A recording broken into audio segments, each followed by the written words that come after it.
This in the news. Girl poses as male doctor in hospital. San Francisco Examiner, February 5th, 1918.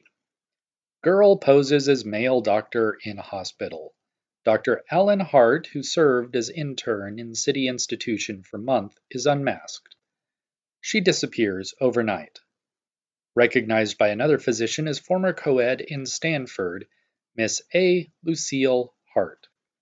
Dr. Alan Hart, a young intern at the San Francisco hospital, has been discovered as Miss A. Lucille Hart, a former student at Stanford University and a graduate of the University of Oregon, according to the word of Dr. Robert A. Jones, resident physician of the hospital, who last night announced the sudden departure of the intern.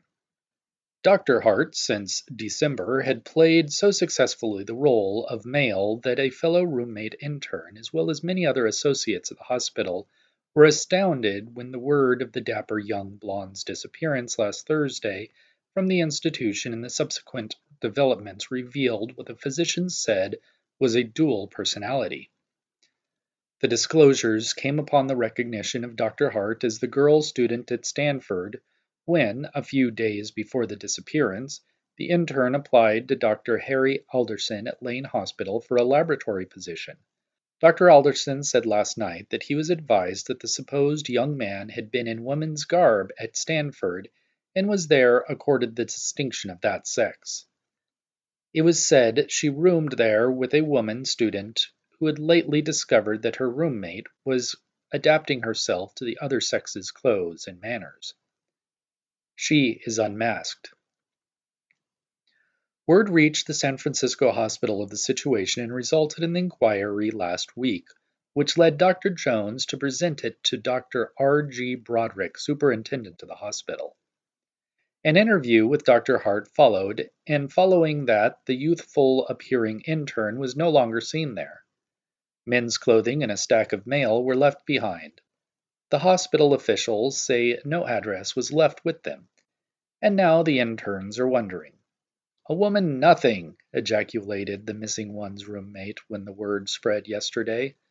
"Why, there's a safety razor case of his in my room now," he insisted. The safety razor proved to be a jewel box, but it was empty. This was the only evidence of femininity there.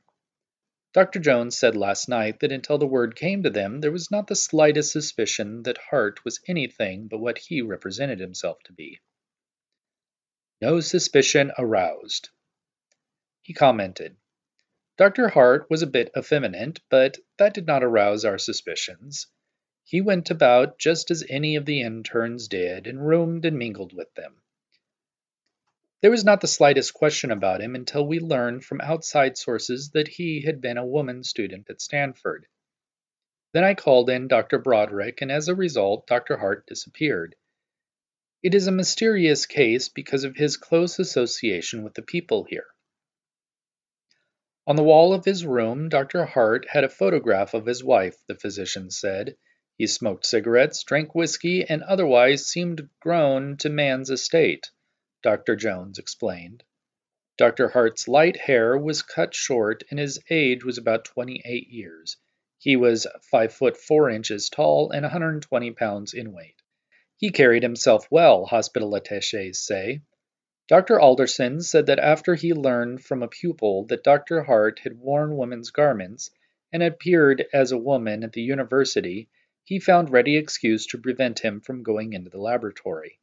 The doctor said he did not know how San Francisco Hospital got word of the incident.